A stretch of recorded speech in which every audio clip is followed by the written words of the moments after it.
ahead after the stomach. Now we will be talking about the small intestine. So small intestine is basically a very long pipe-like structure. Although its name is small intestine, actually it is small in diameter in comparison to the large intestine. But when we are talking about the length, then small intestine is much more longer in comparison to the large intestine. Okay, and one more thing is there, in case of herbivores animals especially, they are having this small intestine more longer in comparison to the carnivores. Actually, they are eating this raw material like grass, vegetables, like fruits. That is the reason they have to digest the cellulose in a raw condition. So they are having a long small intestine.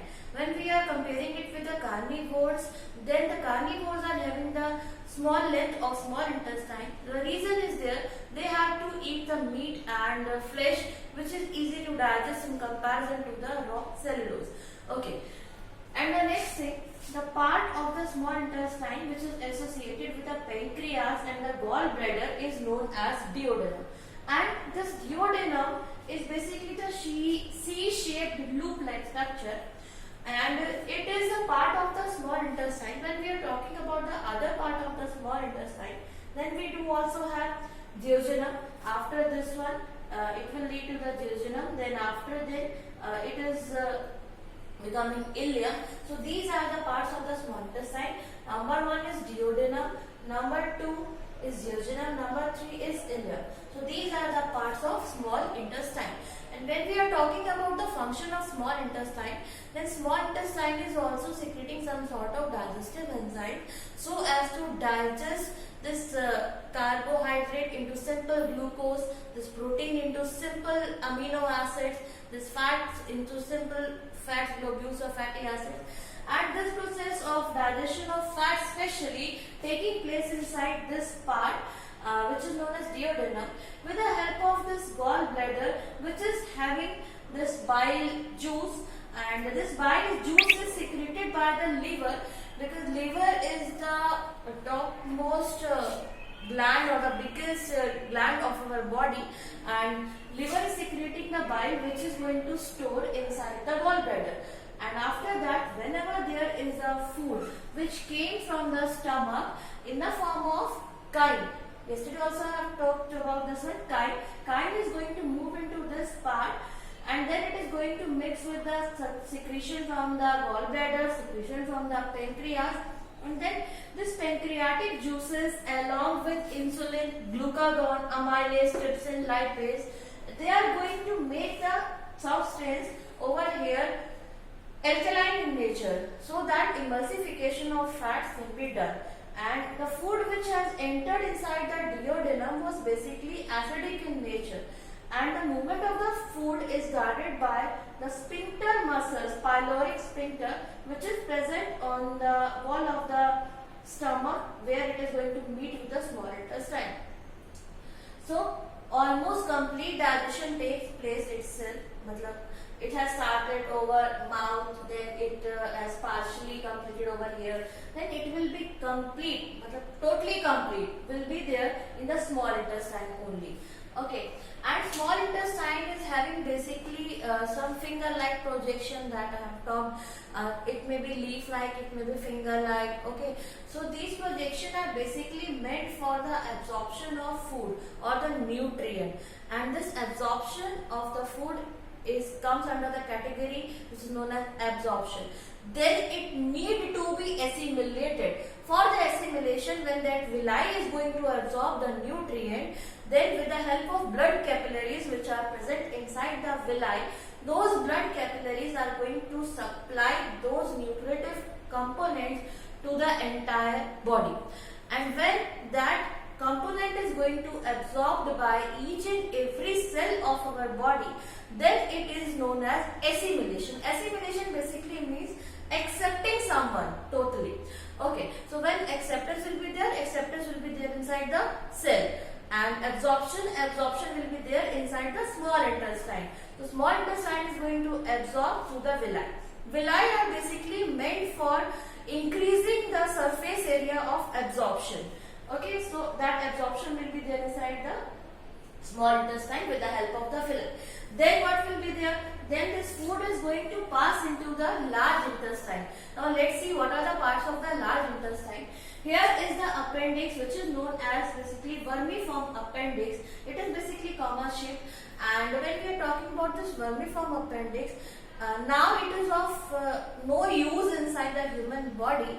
It is a sort of vestigial organs, and when we are talking about the vestigial organs, it means the organ which was of use but now it is of no use in our body. So it is a sort of remnant inside our body. Matlab avshesh. Okay, after this vermiform appendix, which is of no use, as I told you, there is a part which is known as cecum. Cecum is basically ascending part. Then this is the colon. Then this descending part basically lead to the rectum. So how many parts we have studied? This one is the vermiform appendix, this one is cecum, this one is the colon, this one is the ascending limb, this one is the descending limb of the colon. Then it will lead to the storage system, which is known as the rectum, and the main function of the rectum is to store the feces, and it is basically the temporary storage of the feces. And then here is an opening which is known as anus.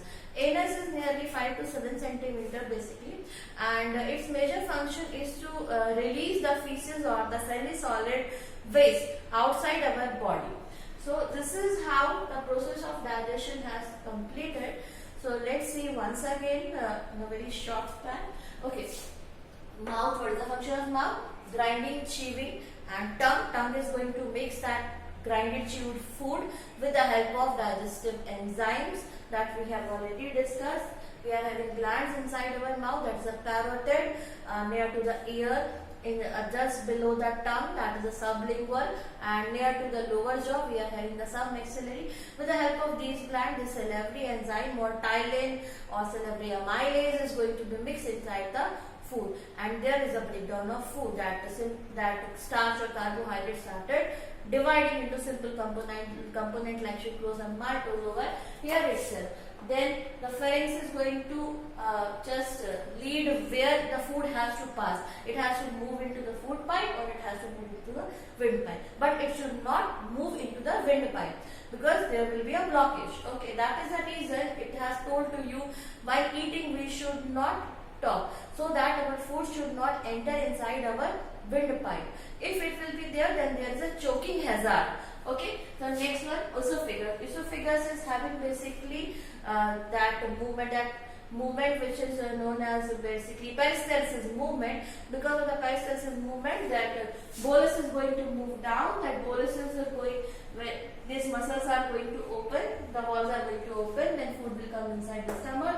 Then it is going to mix with the HCl, trypsin, renin. Okay, so and there is a partial digestion of the food in the which medium? In acidic medium. Then food need to be converted into alkaline medium. Then it will move to the small intestine with the help of the pancreas and with the help of the gallbladder. This food is going to be converted into alkaline, as well as there is one major process which is happening over here, that is known as emulsification of fats. Emulsification basically means digestion of fats. Fat is itself a very heavy food stuff. That is why it is getting digested over here, especially with the help of these two, that is bile juice along with the pancreatic juice. Pancreas is basically working as a both exocrine and endocrine gland. Okay, so here these are the some secretions like insulin, glucagon, amylase. Amylase will be acting on the carbohydrate. Trypsin will be acting on basically proteins, and this lipase is basically acting on lipids.